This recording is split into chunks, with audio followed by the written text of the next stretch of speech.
안녕하세요. 결혼하고도 정신 못 차리고 시댁이 자기 가정이라고 생각하는 남편과 이혼을 결심한 30대 여성입니다. 사실 애도 있고 그래서 어떻게든 이 시기를 슬기롭게 극복해 보려고 했는데 아무리 저 혼자 그런 생각을 하면 뭐 하겠어요. 손뼉도 마주쳐야 소리가 난다고 남편도 같이 협조를 해줘야 상황의 진전이 있을 거 아닌가요? 그런데 남편은 무조건 제가 잘못하고 있는 거라며 저 하나만 잘하면 아무 문제가 없을 거랍니다. 그런 사람하고 더 이상 무슨 대화가 되겠어요. 남편하고는 아는 언니의 소개로 만났습니다.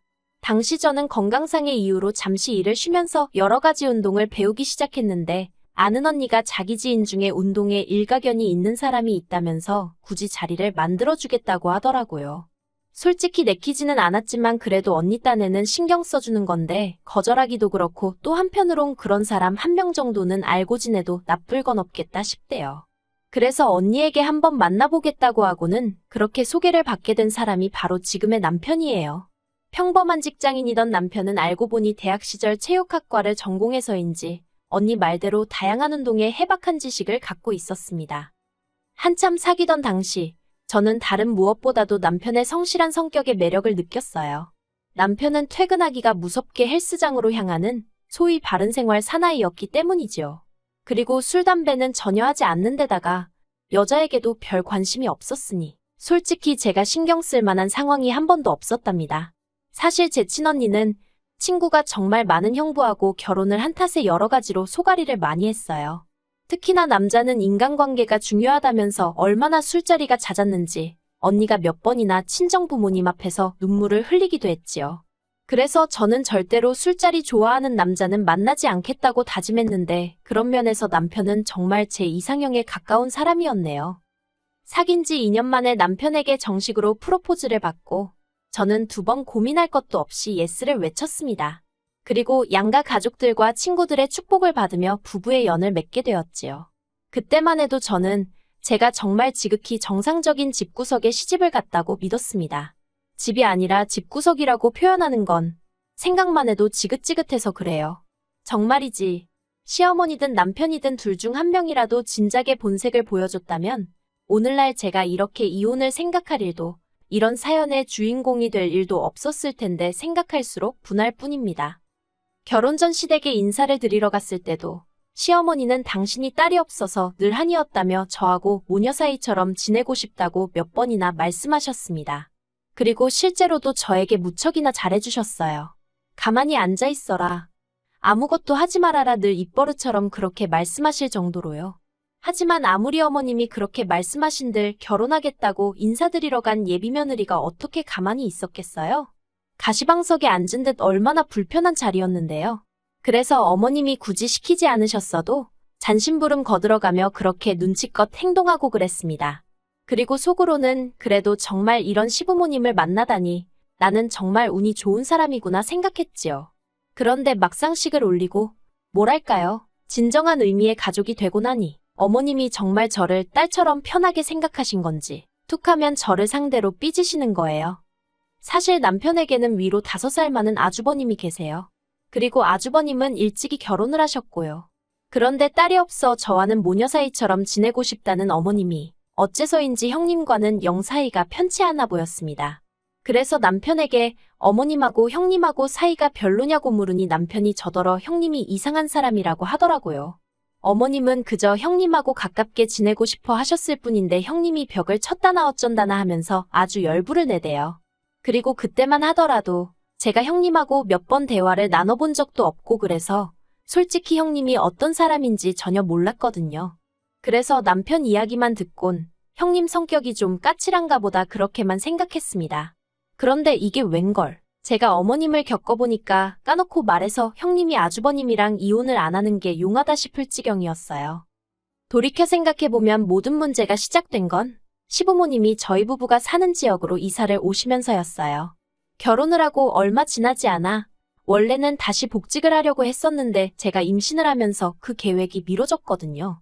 그런데 어머님께선 굳이 제가 임신해 있는 동안 옆에서 거들어주고 싶으시다며 이사를 감행하셨습니다. 그리고 아무리 어머님께서 저에게 잘해주셨다 하더라도 아무렴 친정어머니만큼 편할 수는 없잖아요. 어머님이 오시겠다 하는데 제가 아무리 배가 나온다고 한들 옷 한 벌을 편하게 입고 있을 수도 없었고, 그러다 산딸이 코앞으로 다가왔던 어느 날 다른 날과 다름없이 어머님께서 지금 저희 집에 오시겠다며 연락을 해오셨습니다. 그런데 친정어머니가 이미 와 계신 상황이었거든요. 그래서 어머님께 지금 친정어머니가 와 계셔서 안 될 것 같다고 말씀을 드렸어요. 그랬더니 어머님 목소리에 냉랭한 기운이 싹 돌면서 알았다는 한마디와 함께 전화를 딱 끊으시더라고요. 그리고 솔직히 그런 어머님의 반응이 꺼림직하긴 했지만 그래도 친정어머니가 앞에 계신데 어머님한테 전화해서 가즈나 양과 애교로 기분을 풀어드리는 것도 그렇고 해서 그냥 내버려뒀어요. 말이 나와서 말이지만 임신한 저를 챙겨주시겠다는 말씀은 여벌이었고, 툭하면 그렇게 삐지시고 하는데 저도 호르몬이 미친 듯이 날뛰는 시기에 매번 어머님 비위 맞춰드리는 게 여간 고역스러운 게 아니었습니다. 하지만 이런 이야기를 남편에게 하면 남편이 한다는 소리는 늘 그래도 어쩌겠냐 어머님 딴에는 너한테 잘해주고 싶어서 그러시는 거니 네가 이해해라 였거든요. 한마디로 도움이 안 되는 소리만 했던 거지요. 어쩌다 제가 한 번은 그러지 말고 당신이 나서서 어머님한테 잘 돌려서 얘기 좀 해주면 안 되겠냐고 부탁도 해봤는데 그러면 어머님이 서운해하실 게 뻔하지 않냐면서 자긴 그런 잔인한 소리는 못한다나요. 그리고 그때 예를 들어 어머님과 제가 맞붙게 되는 상황이 닥치면 남편이 과연 누구 편을 들까 하는 의구심을 처음 갖게 되었던 것 같아요. 아무튼 그렇게 어머님이 멋대로 전화를 끊으시고 2시간쯤 지났을까? 친정어머니가 당신은 그만 일어날 테니 저더러 얼른 어머님께 전화를 드리라고 하시더군요. 그리고 그렇게 친정어머니가 가시니 저도 기분이 영 좋지는 않았고요. 그렇게 어쨌든 어머님에게 전화를 드리니 하신다는 말씀이 서운하시답니다.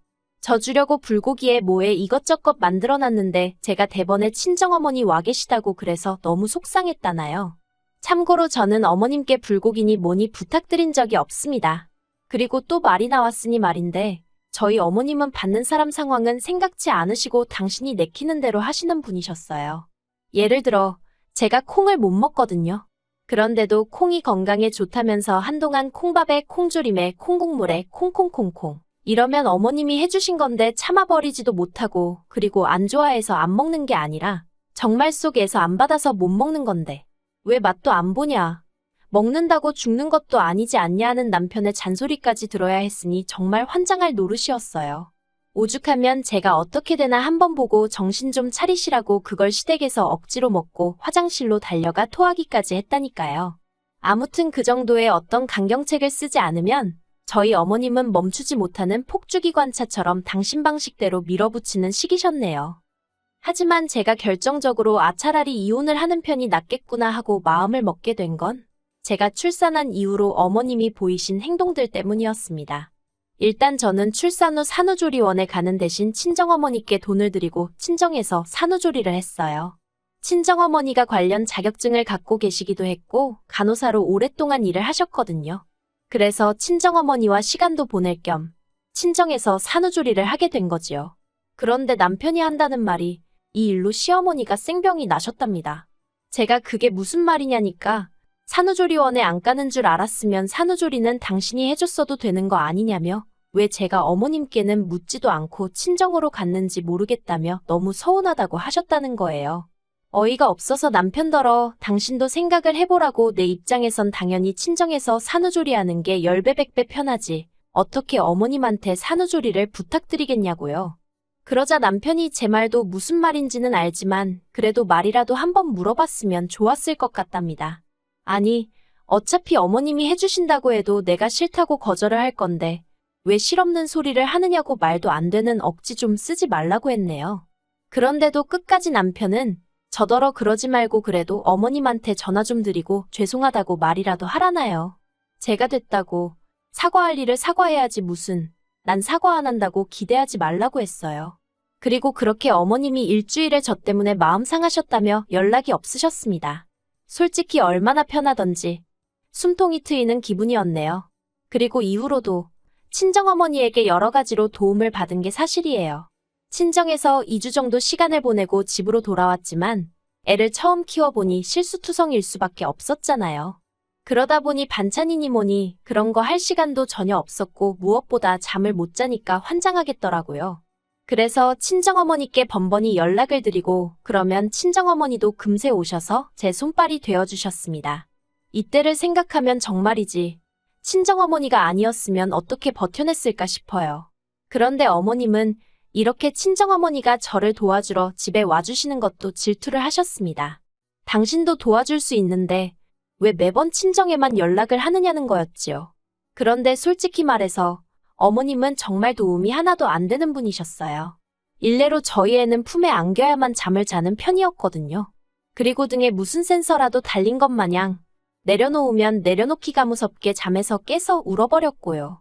그런데 어머님은 제가 아이를 안고 있으면 당신도 안아보게 해달라며 달라고 하시고 그래서 내키지 않아도 안겨드리면 정말 1분도 안 안고 계시다가 무겁다며 탁 내려놓으시기가 일쑤였습니다. 그러니 기껏 재워놔도 소용이 없었고 그렇게 애가 잠을 설치면 결국 제가 고생은 더 하게 되잖아요. 그러니 아무리 일손이 딸리고 도움이 필요해도 어머님 생각이 날 리가 없었지요. 어머님만 오시면 저 하고 있는 것도 신경 써야 되고 제대로 된 도움도 못 받고 그러나 중에 어머님이 행여 별것도 아닌 정말 저는 생각지도 못한 일로 삐지시진 않을지 눈치도 봐야 하고 정말 한마디로 저한테 좋은 점이 하나도 없었으니까요. 그런데 며칠 전 남편이 저한테 할 말이 있다더니 어머님 이야기를 꺼냈습니다. 사실 근래 어머님으로부터 연락이 줄어들어 다행이다 싶으면서도 또 무슨 일로 심사가 뒤틀리셨나 생각은 종종 했거든요. 그런데 괜히 연락했다 덤태기 쓰진 않을까 싶어서 남편이나 어머님한테 딱히 묻지 않았지요. 그리고 아니나 다를까 제 생각대로 어머님은 삐져 계신 상황이었고 그걸 제가 몰라준다 싶으셨는지 남편을 통해서 당신의 불쾌한 기분을 전해오신 거였습니다. 그런데 그 내용이 가관이었어요. 제가 어머님과 친정어머니 사이에서 친정어머니만 찾는다며 정말 서럽다고 하셨다는 거예요. 그리고는 저더러 친정과 시댁 사이에서 한쪽만 선택하라고 하셨답니다. 앞으로도 그렇게 친정어머니만 찾아댈 거면 당신하고는 연을 끊자고요. 그리고 저는 솔직히 무슨 생각으로 그런 얘기를 하셨을까 싶대요. 당연히 제 입장에선 친정이지 시댁일 리가 없잖아요? 그래서 남편더러 정말 그렇게 말씀하셨냐니까 그렇답니다. 그래서 제가 그러면 어쩔 수 없네. 나는 당연히 친정이지 했어요. 그랬더니 남편이 저더러 제정신이냐면서 결혼했으면 이제 이 집 식구니까 당연히 시댁을 골라야 하는 거 아니냐입니다. 이런 상황에서 친정을 골랐다는 건 자기랑 안 살겠단 말이나 다름없는 거 아니냐면서요. 그리고 남편의 말 같자는 소리에 저는 더 이상 뭐라 대꾸해줘야 할지 모르겠대요. 그래서 제가 남편에게 역으로 물었습니다. 당신은 나하고 우리 애 그리고 어머님 사이에서 한쪽만 고르라면 누굴 고를 거냐고요. 그랬더니 남편이 잠깐 고민하는 듯 하더니 제가 어머님을 버렸으니 자기라도 어머님을 선택해야 하지 않겠냐는 거예요.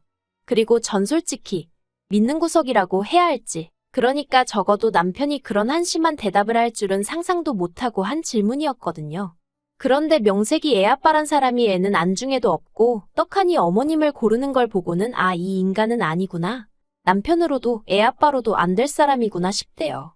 그래서 제가 그럼 어쩔 수 없지 않겠냐고 가서 어머님이랑 알콩달콩 잘 살라고 했습니다. 나도 친정 가서 친정 부모님이랑 우리 애랑 같이 알콩달콩 살겠다고요. 그리고 정말 어디 가서 말하기도 어이없는 앞의 사연으로 저는 남편과 이혼을 결심하게 되었습니다. 저는 남편이 좋았던 이유가 성실한 성격도 있었지만 우직하다고 해야 할지 사람이 책임감이 있어 보여서 좋았거든요. 그래서 막말로 가진 것도 없고 한마디로 별 볼 일 없는 남자지만 희망이 있다고 생각하고 결혼까지 한 거였고요. 그런데 자기 어머님 일이라서 그런지 옳고 그른지도 제대로 못 보고 자기가 앞으로 정말 책임져야 할 사람이 누군지도 판단도 못하는 머저리일 줄은 몰랐네요.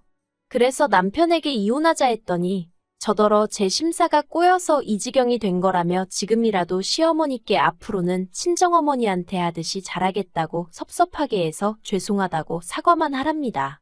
그러면 모든 게 제대로 돌아갈 수 있다면서요. 하지만 저는 그럴 생각도 절대 없고 변호사 사서 고부 갈등으로 이혼 소송을 할 생각이에요. 솔직히 막말로 어머님께 하지도 않은 잘못을 빌며 사과드린 게 하루 이틀 일이 아니고 그러니 한 번 더 한다고 크게 문제될 것도 없어요. 그렇지만 매번 이렇게 숙여드리다간 정말 제 팔자가 남아나질 않겠다 싶어서 지금이라도 아니다 싶은 이 선을 끊어내야 할 것 같습니다. 남들은 시어머니가 며느리랑 가까워지고 싶어서 그런 건데 며느리가 너무하다 할지도 모르겠어요. 하지만 시도 때도 없이 미친 여자 널뛰기 하듯 오르락내리락 하는 어머님 심사 맞춰드리는 거, 이게 얼마나 고역인지 안 해본 사람은 모를 겁니다. 어휴.